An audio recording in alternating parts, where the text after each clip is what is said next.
Hello, everyone, and welcome to the Tea Technique AMA. Ask Me Anything with me, Jason Cohen, author of An Introduction to the Art and Science of Chinese Tea Ceremony. And I'm here with Zongjun Hello. and Pat, who will be moderating. Hey. Excited to chit chat with you guys, and thank you everyone for joining. We have not done this for quite a while, so I'm glad that we have a few viewers, and I'm glad that we got sent in a good number of questions. Yeah, why haven't we done this for a while, Jason? Everything's just been slower and harder to schedule after, I guess, with the end of COVID, our social lives have reblossomed. The worst social lives. Well, with social lives reblossoming, the sad part is I have yet to see either of you guys. So that's something that we'll have to fix maybe in the next few months. We'll see. Oh, we kind of did. We even posted the photo of all three of us in Chicago. True. That was work. I forgot that we haven't done an AMA or anything really since 2021? That's crazy. Yeah. So we did all see each other in 2022. It was at IFT, and man, I have not drank nearly that much good whiskey in 1 week as I did that week. Are you calling me a bad influence? No, good influence, a great influence. So speaking of good whiskey, I know for you guys it's 8 p.m. For me, it's a little earlier, and I'm still at work maybe. So I'm drinking tea, which I could talk about in a bit. But what are you guys drinking? I am not drinking anything. It was my birthday this past weekend, and I drank enough for 2 weeks. Drinking sparkling water here, preparing for a nice dinner with friends tonight. Hopefully, won't be too harsh to my stomach. I mean, you're letting me down a little bit right now. No tea, no alcohol. I mean, I only wrote so many preparatory questions. What are you drinking as one of them? I'll put the team on my back here. I am drinking tea, and Jason can actually tell us more about this tea than I can because Jason sent me this tea. It's from Vietnam.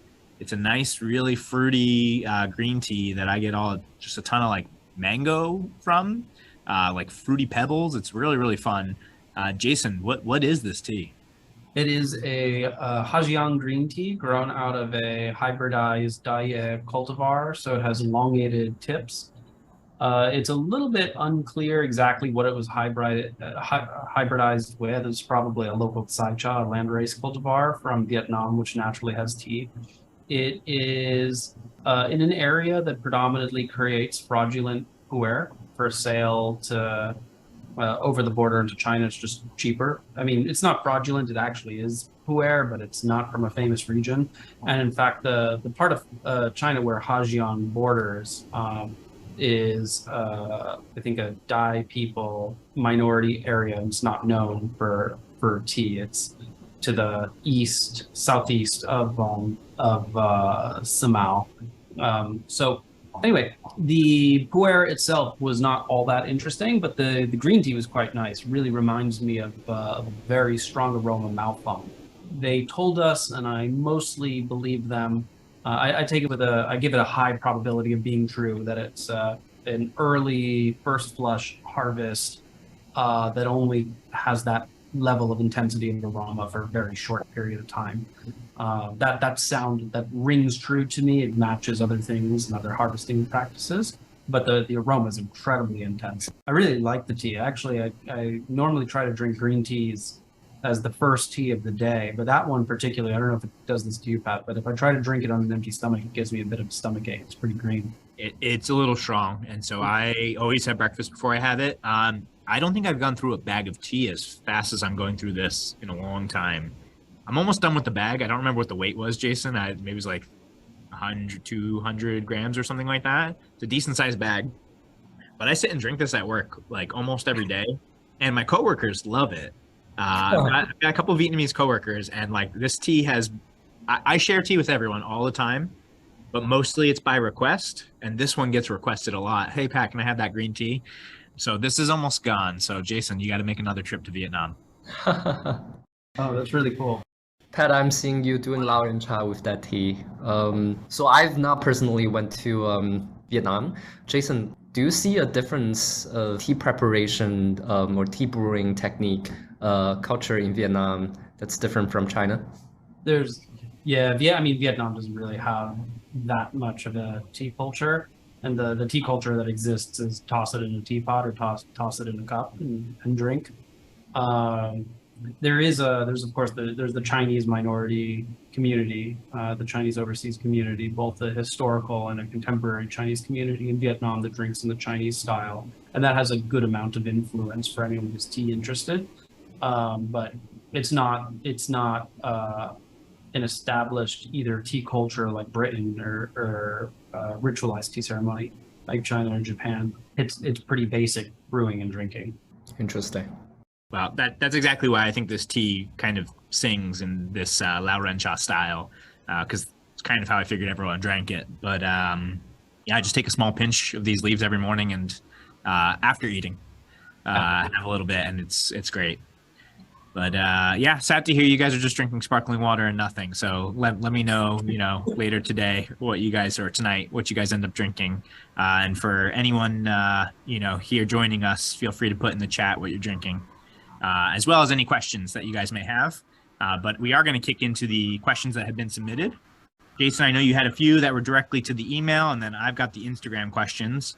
I can kick off with an Instagram question, and maybe we'll popcorn a little bit.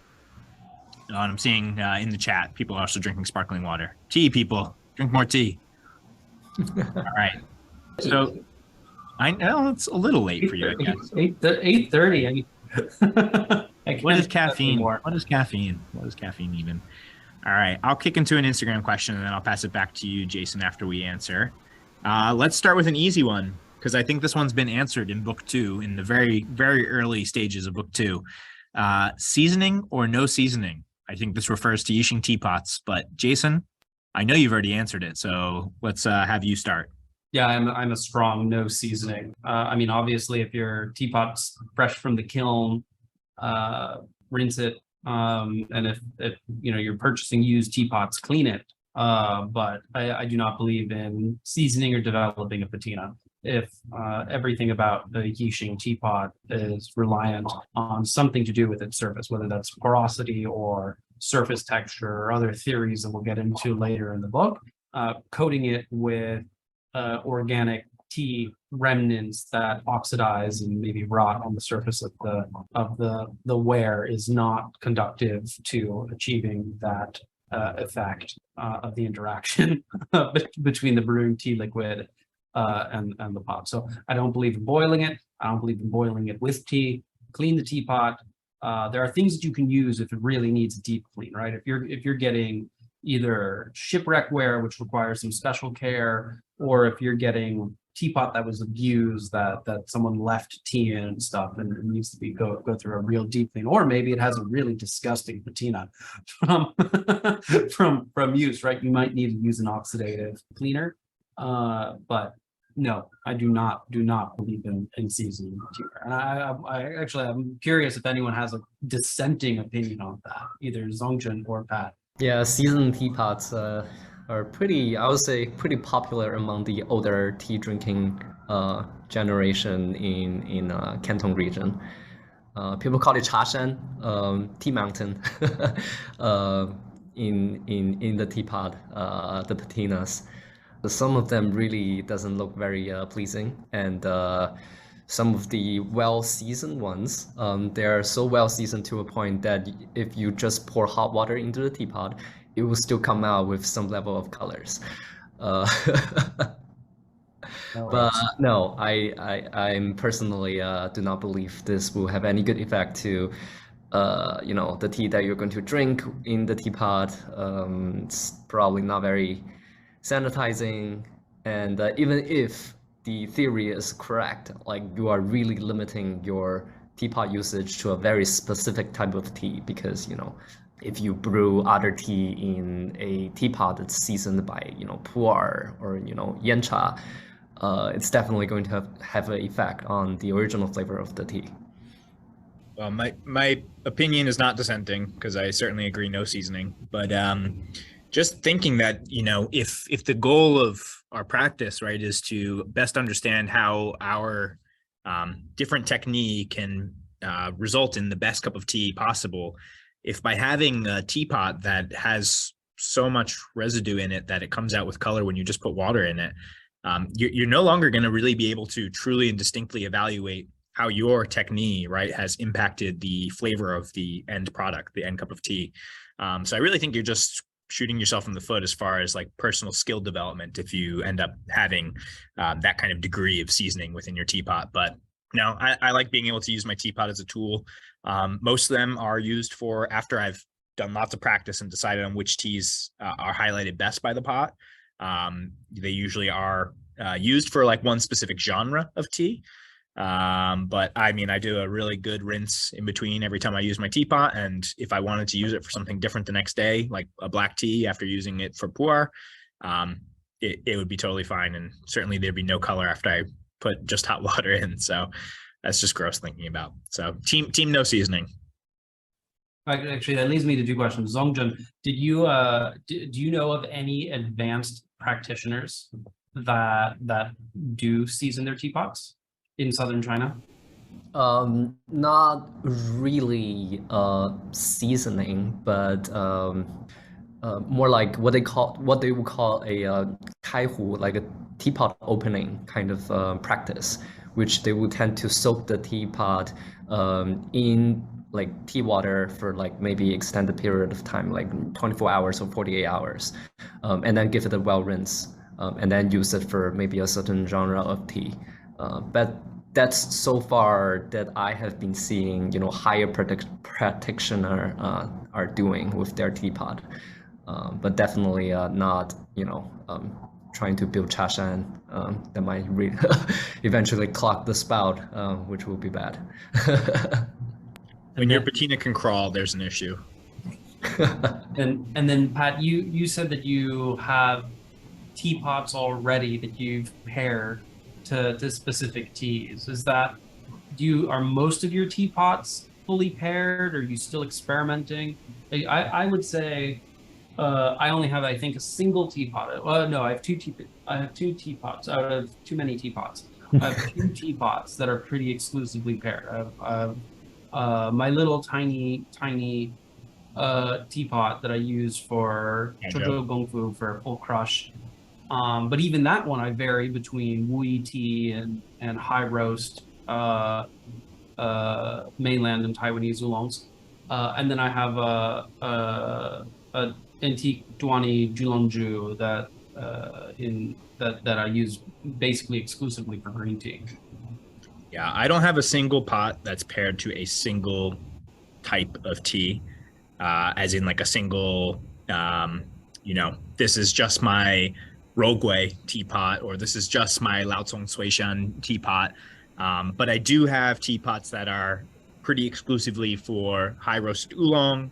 I have teapots that are exclusively for more green oolong, and it could be a Baozhong, it could be a rolled high mountain. I don't think I get so specific down to the exact tea, but I do have broad dividers within categories that I will use a single teapot for. So the pot that performs best for young pu'er, I usually won't use for black tea, right? Just because through practice, I've determined that it works best with a single kind of type of tea, but I won't just be using it for, just banjiang, like fresh, just the last year's banjiang tea. Like, no, it could be for pu'er from about 2 to 5 years, any region.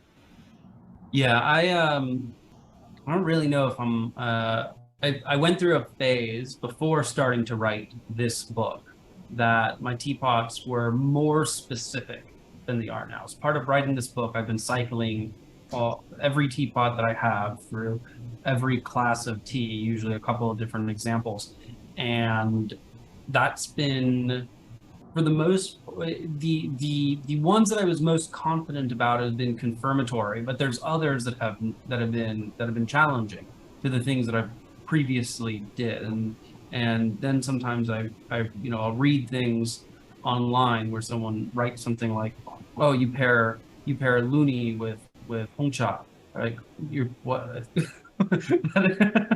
Oh yeah. Yeah, I've never heard anyone say or do it, and it's like, okay, now I guess I need to try this. But so I set up this full spreadsheet to iterate through every possible pairing, and Some of that data might make it into the second half, into the later part of this book. But that's been pretty interesting. So I would say no, none of my teapots are very or even partially exclusive right now. Yeah, echo I've that been through- drinking a lot of tea with Jason recently through various tea sessions, and some of the experience are rather interesting to have.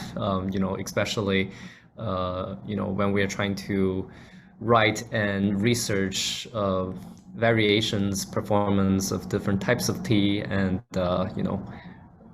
having teapots made from those clays are quite a very first-handed experience to just experience how they have different effect on different teas. So we've been pretty open-minded about what kind of tea we should put into each teapot, and it has been pretty fun to do. Yeah, I'll echo that through the process of helping to edit with this book. I have opened up a lot of the pots that were once dedicated to a specific tea to more testing. In many of the cases, I think I did come back to deciding that actually, okay, I did dedicate this to the right style of tea. But there's been two actually that I had switched what type of tea I was using for. So I did have a Chaozhou or Shantou clay teapot that I was using exclusively for Dansong oolongs. And after good amount of testing, it actually came back that it was way better for Yangsheng. And so I've switched to using it almost exclusively for Yangsheng, and I have a different pot that I found worked better for Dansongs. So I've kind of moved to using a different pot for Dansongs, even though traditionally, maybe your Chaozhou clay would be used for more oolongs. It worked for Sheng. I've never gotten a Shantou teapot to work for Dansongs, but Me I either, also but have what never people tried say it works, with, right? Yangsheng. Yeah, try your Yangsheng or some green tea. But yeah, that's what I always heard was Dansongs, but didn't work for me. This kind of does tie into a question that we had, so we can continue on the Instagram question line of through writing the second book, what's changed in your practice so far? So maybe Zongjun, I'll kick that one to you to start. Definitely a more open-minded mindset to usage of different tea wares, tea utensils. I have increased my usage of teapot or drinking tea out of teapots, especially with Jason's tea session. Before that, it was exclusively with Gaiwan, sometimes with Lauren Cha or Bo tea. So it has been a pretty fun experience, writing, researching, and then actually trying at the same time. It's a very fun journey to do. Zongjun's not mentioning that he has a Lake Ching Gaiwan that I saw him purchase. Pretty amazing piece. So he had an excuse for not. I would Gaiwan brew more too if I had a late Ching Gaiwan.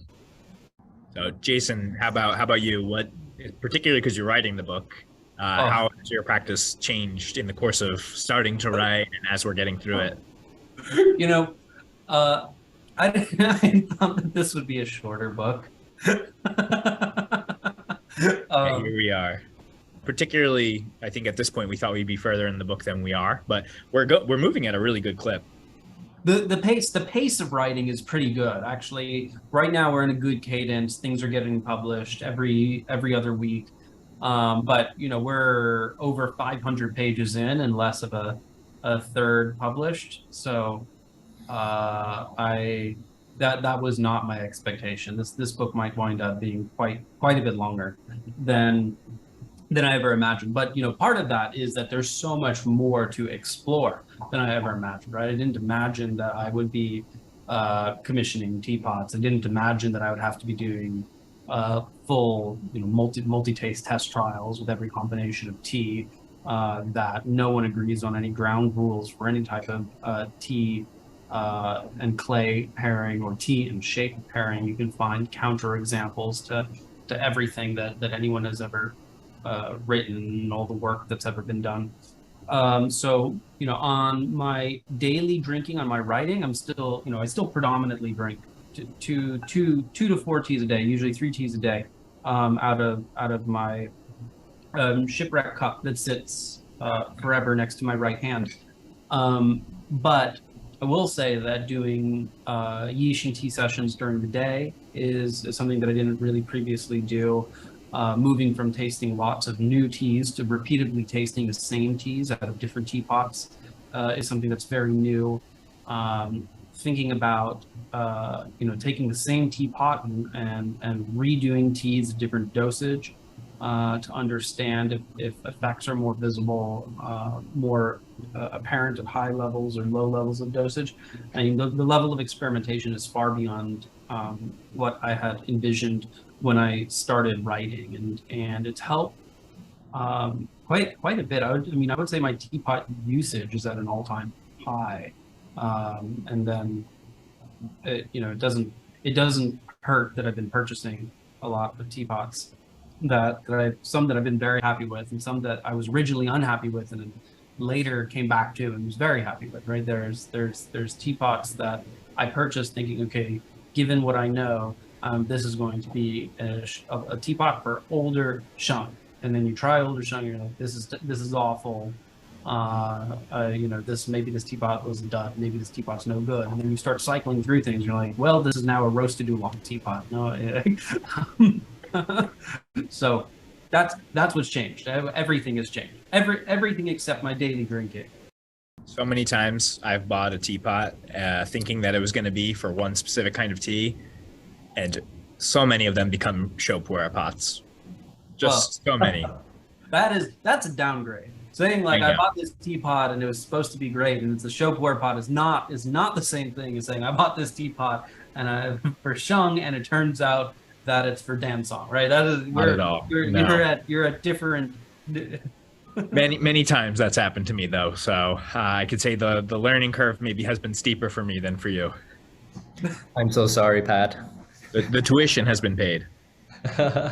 I will say though, in recent years, with Jason commissioning more teapots, I haven't had that happen. So I've been happy to learn a lot more and to also have direct access to pots that have been commissioned and carefully and lovingly made in a way that ends up with me not having more show pots.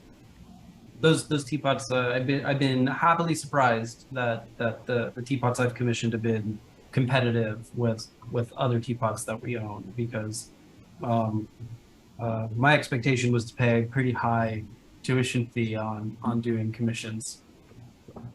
No, it's all been great. I didn't see any questions come through on the commissions, which I'm surprised about, but I know we're gonna talk more about them as we move through some of our experiments. I don't think we ever plan on selling teapots, Jason, right? But maybe if people want to jump in on a tea technique commission, we probably will be open to it in the future. There might be a few opportunities. All right. Well, Jason, do we want to kick it to one of the email questions? Yeah, we can kick it to one of the email questions. Do you have them pulled up, or do you want me to read them out? I have one.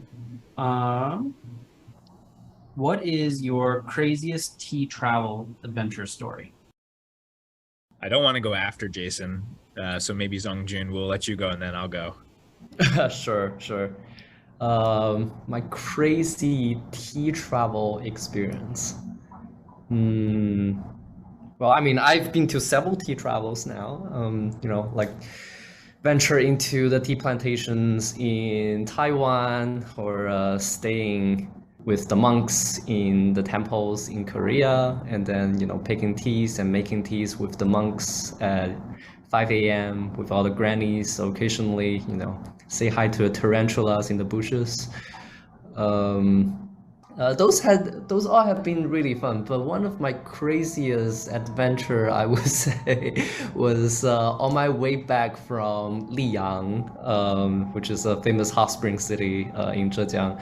I had a chance of passing through Yixing, and that was my very first time visiting Yixing.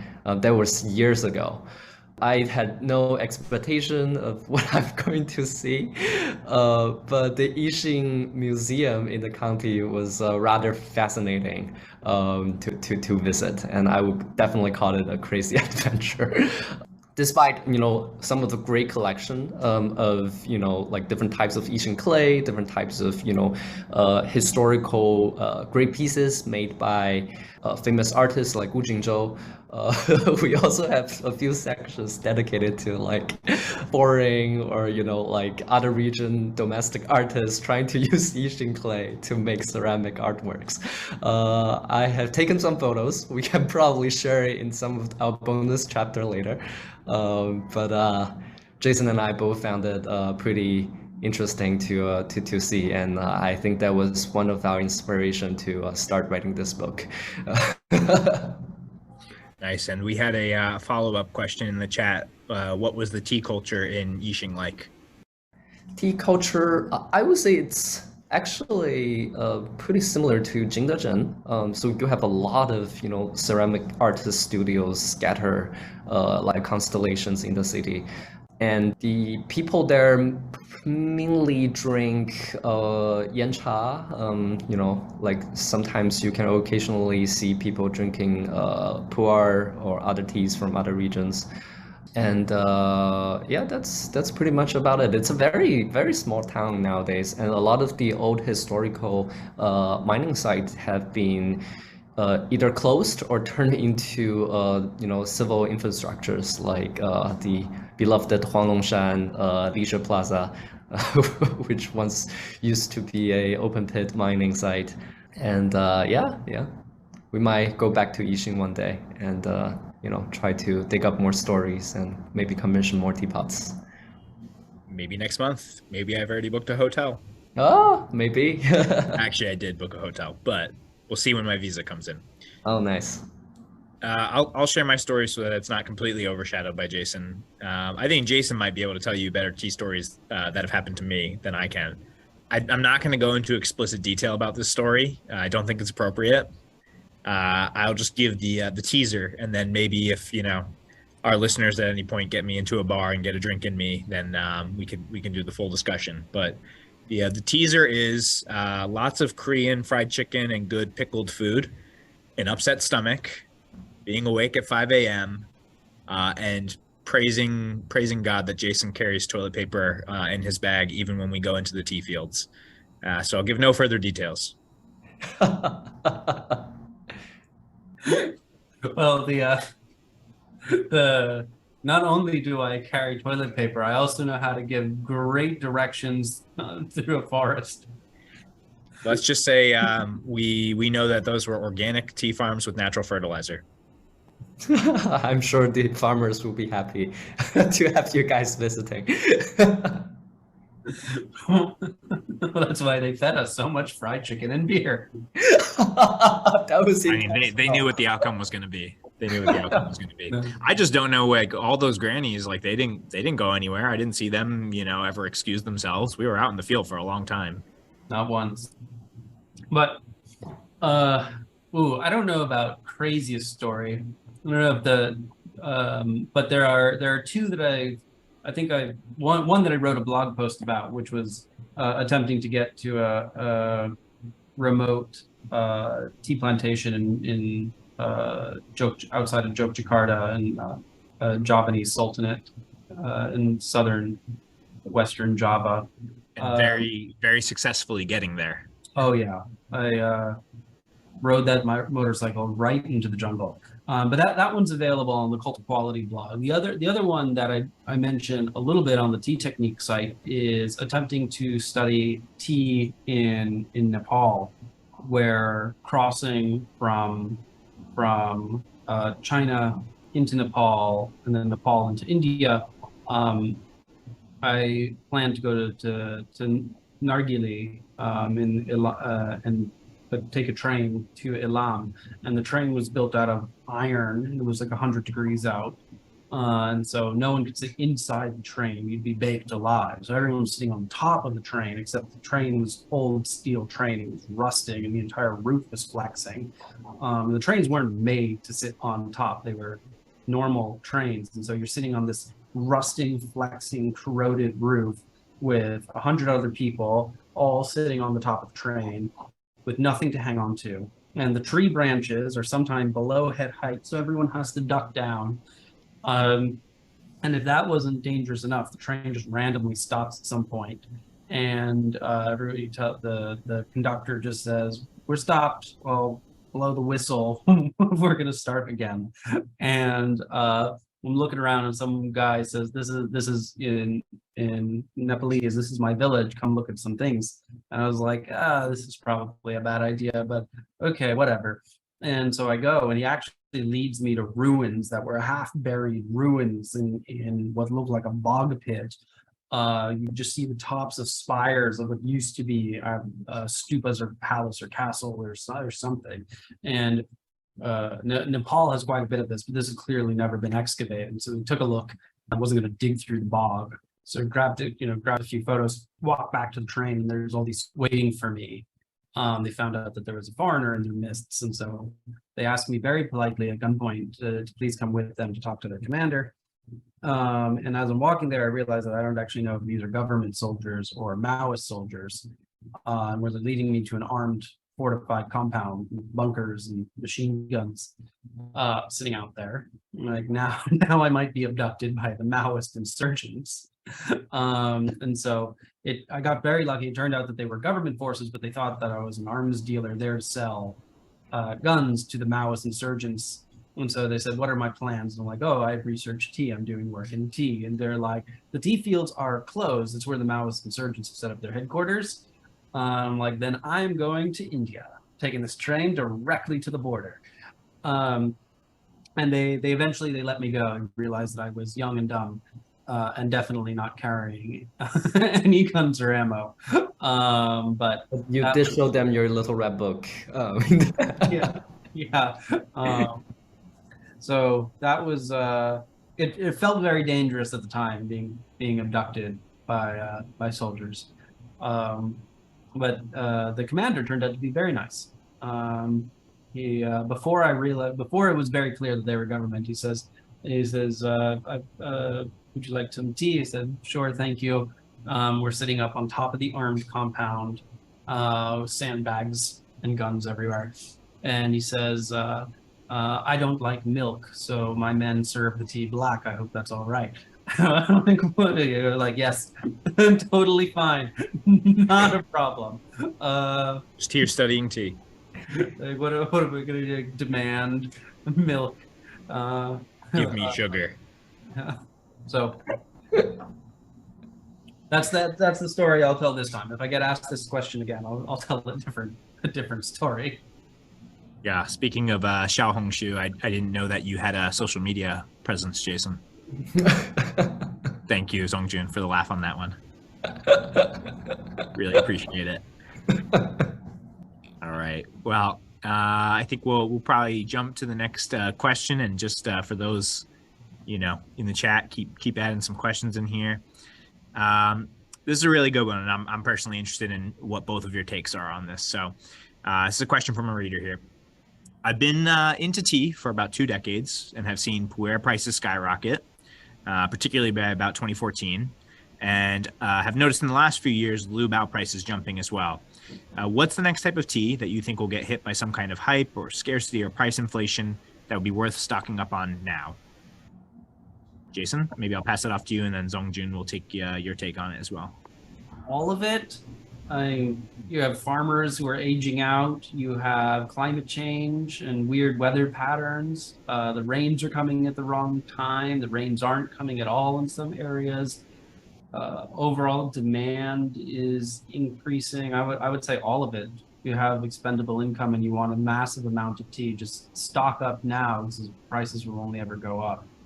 If you're looking for you're going to stock up on you're going to stock up on greens. My guess is Dansong. You said all of it, Jason. You're going to stock up on green teas as well. Nice fresh greens. No, I won't. Only teas with Asian potential, I guess.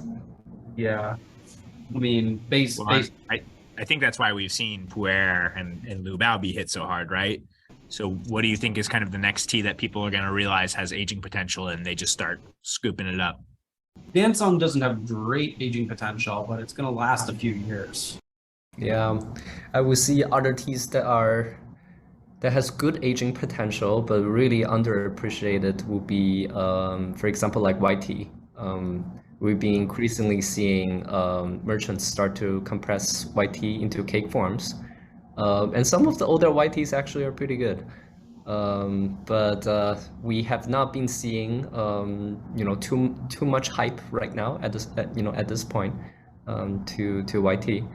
But I would definitely say it has potential to be the next pu'er hype. Yeah, I would agree with that. I think if I think back to about 10 years ago, it was very hard, at least in the Western market, to find compressed white tea, and particularly compressed aged white tea, like something like a Shomei or Gongmei. Maybe in like 2011, 2012, like Silver Buds Pu'er was kind of a big popular thing, but I don't think that really went anywhere. But come like 2018, 2019, we started seeing a lot of Western vendors press white tea. And now I think we're at the point where the prices have been pretty stable for the last 5 years, ever since the trend kind of picked up. I wouldn't be surprised if we see a lot of those prices double in the next 3 to 5 years, just with even with kind of standard supply chain inflation. But I definitely agree with you on that. I think it would be kind of interesting to see this become something that is coveted and pricey, but other heichas, potentially like Fu Bricks, I wouldn't be surprised if, just because basically every other heicha, Pu'er, Lu Bao, have been increasing in price, I wouldn't be surprised if Luan or Hunan heichas, Fujian cha, things like that start to pick up in price as well. I would just also note on the white tea though is that white tea is not a tea. So pu'ers, people drink them. I guess my point is that, like oolongs, the flavor change can be pretty drastic, and the white tea changes flavor much faster. It goes from loses all of its floral notes and develops a lot of woody and spice notes, and can come out tasting like cinnamon toast crunch, that kind of thing. So you shouldn't tell people go out and buy all the white tea that you love, because not every white tea will age, and the flavor is going to change really drastically. Yeah, I think a lot of white teas that I purchased, even just in 2016, 2017, the ones that I still have now, are such different teas that, I mean, it's night and day. Within about 3 to 5 years, you've got a very different and aged type of profile showing up. So if you have a shorter time horizon and you're less interested in holding things for 10 or 20 years like Pu'er, white tea is probably a good choice, actually, in that regard then. Okay. I think we answered the hell out of that. Great job, guys. Jason, you want to move to another one from email? I do. The question is, how often do things get kicked back from to Jason from factcheck? So how often do you guys kick things back to me? And I'll pre-respond to this that I think I'm pretty careful, so I don't really think this happens a lot, but maybe you guys have a different view. I know this is an auditory medium, but there's big smiles coming onto Zongjun and my face. Zongjun, I'll let you start. Well, for a lot of the times, it's usually certain claims that Jason has been drawing out of his vast knowledge about all these topics that we've been researched, but lack of a reference. So my number one, kickback will oftentimes happen to be, like I demand Jason to, provide me a reference of a certain claim or a statement, which oftentimes we end up, finding the right thing, and I was, pleasantly surprised. I think mine is really an echo of yours. I think there's very few times where, when I've asked for more information or a reference, Jason didn't have something available. It's usually more so when I have never heard of something, or I'm not sure where to even find more information on it. That's why I usually need to reach out to Jason. So I think on a lot of the earlier material on clay, particularly like clay processing or processing, a lot of that information, I was just like, what am I reading? I need you to provide me a reference so that I can learn more myself to make sure I'm fact checking you correctly. So I think that's where it was a nice opportunity for me to learn more. But I will say that I think all of us go through the chapters pretty carefully, including Jason, before sending it to us. And it's really just where we see that maybe a claim contains a figure, right, and needs a citation, where we really push back. Otherwise, we're usually just doing a lot of Google search to make sure everything makes sense and the facts are all lined up. But I don't think I spend more than an hour fact checking each section. That would be kind of crazy. I think it's more like a 10-15 minute question to Jason, and then usually we're pretty clear on whether or not it's fact or fiction.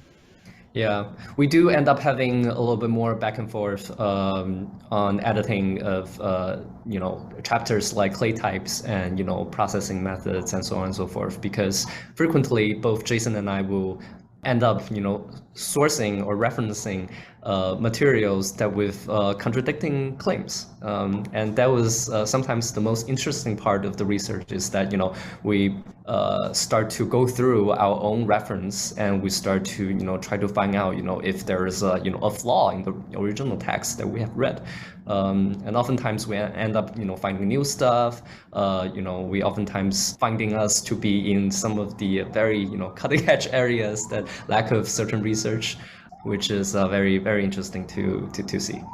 So what you're saying, Zongjin, is that you and I spend a lot longer than 1 hour on fact check per chapter. You guys definitely do. That's why by the time it gets to me, I think I don't need to spend an hour fact checking. Some chapters I spend about an hour reading over it over and over again to make sure I didn't miss anything. But fact checking, no, I think that's usually a 10 or 15 minute thing. Pat kicks back chapters to me and says maximum one semicolon per paragraph. Oh, for real. That's my biggest complaint is when you have like let's call it a half a page paragraph and there's only 2 sentences in it. Oh man, that's when I'm like, this is 3 independent ideas, Jason. Please split this up. Please, dear God, don't subject our readers to 2 semicolons, 3 M dashes, a colon with a list, and then a period. Come on. I'm definitely getting some GRE exam flashbacks by reading some of the original sentences. I think we had something in the chat here. Let me just double check. Yeah, we've got a question here. Is there a chapter you're most excited to share with readers? Is there a chapter I'm most excited to share with readers? I think not so much chapter, but the sections, getting back into the later sections where things become more applied again. I think that's really exciting. I think all of this first half to maybe 2/3 of the book is very foundational. Right, talking about lithography and mining technology is what we're publishing right now, as the AMA is going on. And then we get into specific clays and clay processing and shaping of teapots. And only, towards the end of the book, maybe the last third of the book is about really applied things, about pairing, about surface effects, about clay effects, about methods of experimentation. And I think that gets really exciting. One of the chapters, a single chapter that I've written that I'm really excited about is talking about teapot identification, is on how to identify Yixings or how not to identify Yixings, and what does it mean for why antique, why do people purchase antiques anyway? For me, it's definitely a chapter in 20 about Baoshan mining site 20 type 16. I'm really looking forward to that chapter too. I'm totally kidding, but in the later chapters, our readers will be pleasantly surprised to find out that they are going to be educated by all kinds of variations of Luni, Hongni, Tuani, different current or historical mining sites all around the Yixing region, which I would say it's a very comprehensive review of all types of clay that are being used in Yixing. But definitely it was a little painful to write. I'm looking forward to it. I don't have one because I just go chapter by chapter learning along with everyone else. I just get to see it a week or 2 early. That's about it. I think you get to do the experiments, and you get to do the experiments. True. I do know what we've been working on for the last few months, experiment wise. I think we'll probably start to wind it down. So, anyone in the chat, feel free to get your last questions in. But just giving you guys a nice, easy wind down question here. And Jason, you can probably get one more email question after that as well. Just kind of listening for what current books or podcasts or entertainment of any form have you guys really been into recently?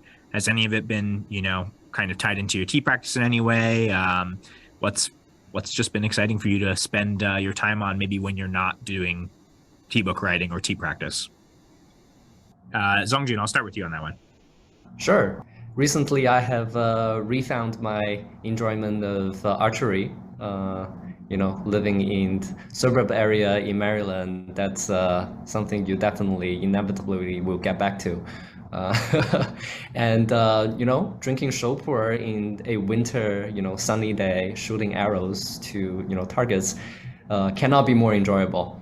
It's such a nice experience to just zen out yourself, feel the nature, and exercise a little bit.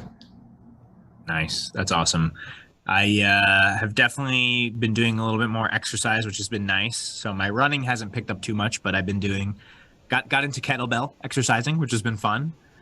So actually, it's been really good fat burner. I lost a good amount of weight, which is nice. There wasn't a lot to lose in the beginning, but now I'm like, oh, abs. Whoa, where did those come from? Jason, so you're recommending this. I'm taking notes. Kettlebell exercises, man, it's great. So yeah, don't worry. I'll let you touch the abs and everything next time we see each other. But outside of that, I think I mentioned it on the last AMA. So this is kind of a continuing thing that I've been getting more and more into. But I've been reading a lot of sci-fi, and Jason recommended me recently first a great series about a year ago, the Culture series, which I finished 3 books already of. But Jason, you recommended to me maybe 2 months ago, Blind Sight. First, I rented it from the library, and I was only able to read it on my phone, which was weird. I finally just went out and bought it on my Kindle, and I'm about third of the way through, and it's really good. I mean, hard sci-fi. You definitely are following along with pretty technical concepts through it, but I think it's very well done, and it's pulling me forward every night. I just read I'll just read 5 pages, 10 pages, and I can't put it down. So definitely been doing a lot of reading. Jason, what about you? I think I finished Blind Sight in like less than a week. I think I started reading it and could not put it down. It was, there's a meme idea out there where people say, "Oh, I read sci-fi for the technical ideas and the cutting edge, hard hitting possibilities." But really, right, most sci-fi at their core are well told emotional stories about characters. And one of the things that I appreciate most about the Culture series, Ian Banks, is that he doesn't do world building, right? The story takes place in a world that you learn about and discover, and a universe that you learn about and discover. But it's a character-driven story, and the characters are very realistically written. I always find that I don't like Culture characters or the main characters, protagonists in Culture series novels and Ian Banks novels. For the first, I don't know, few chapters, half the book or whatever, until you get into it, until you become invested in it. It's because they're realistic, right? They're not paper thin characters there in order to build a world. But Blind Sight was probably the thing most equivalent in just raw technical writing skill, writing power, story power, to Culture series that I've read in a very long time. Some of maybe I think it's Greg Egan's work, like Axiomatic, just short stories we're pretty close to, but it is hard science fiction. It is not well coddled emotional stories. This is kind of mind expanding. What is the nature of qualia and dysqualia, even if life exists out there, right? What does it mean for life to exist elsewhere? I just thought it was unbelievable. So strong recommendation. Just 1 second on the Culture characters. The character and use of weapons, the 3rd book, which I had just finished about 2 or 3 weeks ago. The twist at the end of that book, which I won't spoil, even though it's been out for like 20 plus years. the twist on the main character at the end of that book was insane. So that definitely, I think the book, I appreciated it more even when I finished it, just being like, wait, what? Which usually I don't know. I don't read a lot of books with like massive twists at the end. I'm not a huge fan of movies that do that either, but this one was just like it flipped the entire book on its head, which yeah. So that was fun. Jason, you want to do maybe one last one from the email and we'll wrap up? Oh, I guess I didn't answer that question. I was gonna say. Oh, was it reading or no? Well, I'm reading non-stop, and some things obviously like piles of books that are related to tea that I have to go through, but specifically non-tea stuff or tea adjacent stuff. Still reading lots of Pierre Bourdieu. He has thousands of pages of writing on aesthetic theory, and reading through all of his work is always mind expanding. More distantly related from tea, I'm not much of a podcast listener. I find that podcasts are great if you commute or have long car rides or something, which I have neither. But I've started to listen to conversations with Tyler, mostly during longer tea sessions where I have time between brews and tastings and stuff. And some of his interviews are just are really wonderful ways to think through things and to hear from people that you wouldn't normally listen to. And so I recently listened to his interview with Rick Rubin, the music producer. And yeah, I'm vaguely aware of who Rick Rubin is. I've read an interview of Rick Rubin previously, right? I don't have a super strong opinion on him one way or another, but that interview was such a good interview and was so interesting from an ideas perspective. I've had a really fun time listening to conversations with Tyler podcast. I listened to a Rick Rubin interview on a different podcast. I think he's going through the circuit right now with his book, but also came out of that really like just ideas. I guess the whole book, right, is on different ways to approach creativity, right? So the interview that I had heard was really good too. I'll have to listen to the Conversations with Tyler one. I might pick up his book. I was curious enough after that interview. Yeah, no, I left with the exact same impression. Okay, I think Pat. I'm pretty convinced Pat wrote this question. We might ask a different one, but this one came in through the email, semi-anonymously, because I think it's Pat.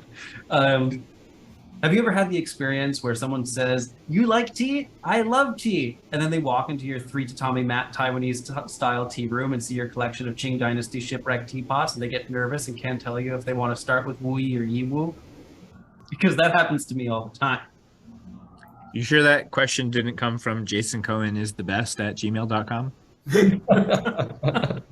But that's not my email address. I think that's your email address. No, mine is the Jason Cohen fan club / hate mail club @gmail.com. Well, I guess the real question embedded in that is what do you do when someone tells you that they like tea? It happens to me more than it probably happens to either of you working in the industry I work in. Not that you work in a totally separate industry or did, but I on a almost daily basis kind of get this response of like, "Oh, I love tea. Like, what kind of tea do you like?" And then I'll be like, "Oh yeah, I'm really into like mid-age to age shungpu. I particularly love, Taiwanese or natural storage, but I'm also really into like the like Wu Yi Cliff teas, and I particularly love Rogueway and like Nuro cha, right, is like one of my favorite New Langkang areas for Wu Yi teas." And then you just kind of slowly throughout that, right, see like the eyes glazing over and people just being like, "What the hell are you talking about?" So I think I've developed a little bit of like a reflex when people say like, "Oh yeah, I love tea." I go, "Oh, that's nice. What do you drink?" And they're like, "Oh, I really like jasmine tea." And I'll be like, "Okay, that's great." So I think usually my tea conversations don't go anywhere when I know that that's kind of what it's going to be. I just kind of have gotten to the point where I just encourage. I'm like, "That's great. Yeah. Like what you like." Yeah, I have a very similar reflex nowadays, and pretty sure if Pat and I do not know each other and we just met in a random conference talking to each other, we'll both say hi and do the same reflex and not talking to each other. I have a theory that you get that in a different way, or you get that much less than Pat and I do, Zongjun, because I don't know if our listeners know, but you're Chinese, and What? you're kind of obviously Chinese. Surprise. So, although, and so I don't think that people turn to you and say, "You like tea? I love tea," the same way that they do to Pat and I for maybe strange reasons. You never Yeah. know, but like when people find out that I'm Chinese, they will be out of goodwill, like really willing to, share Chinese culture tangible, topics to start the conversation, which I'm, like not against or, trying to judge or anything, but it's, I would say the chance of run into a very, knowledgeable tea drinkers outside of, China or Asia is on the lower side. So, But it's a weird thing, right? Like to bring up something Chinese and to be like, "Oh, you're Chinese. I love tea," right? You just think about that with any other topic. You wouldn't be like, Oh, Jason, you're Jewish? I love latkes. "True." But more apropos, I was going to say, "Oh, you're Chinese. I love mala." Right? Like, it's just it feels a little arbitrary. I get what Zongjun's saying, though. It's usually out of goodwill. I think it's also usually out of people just being really bad at making conversation. I just invite people to my tea room. They're like, "I love tea. You like tea? I love tea." Like, "Oh, you should come to my tea room one day." And that's usually like, "What tea room? Tea." It usually gets it Yeah, going. you don't show them pictures first. They just show up and you make the presentation, wee or yiwu, and it's just stopped right there. Yeah. I ask them, "What do you want to drink?" And they say, "Maybe you decide." But what do you want to drink it in? You decide. Do you prefer the Dahua cups or the Jingdeden cups? Vintage or non-vintage? Well, I hope they tell you that they like their tea shaken and not stirred. That's what's important. Iced tea. Iced tea.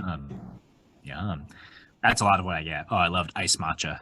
Oh, that's my favorite kind of tea. That's great. Good for you. I'm glad you like tea. Froth with milk. Almond Yeah. milk. Oh, yeah. With a very thick cheese layer on top and maybe some boba inside too. All right, now you're getting me hungry. I know it's coming up to your guys' dinner time. It's certainly coming up to mine. I eat a little earlier than both of you. I think we'll start bringing it to a close. So I think before we just totally finish, want to thank all of our listeners, all those who joined and submitted questions, everyone who's subscribed in the last little bit, as well as all of our other subscribers. But we have seen a slight uptick recently, which has been really nice. So just thank you to all the people out there that are listening and continuing to support us. It means the world to us. So we really appreciate it. Thank you. Thank you, everyone. And good night. Good night, y'all. Bye bye.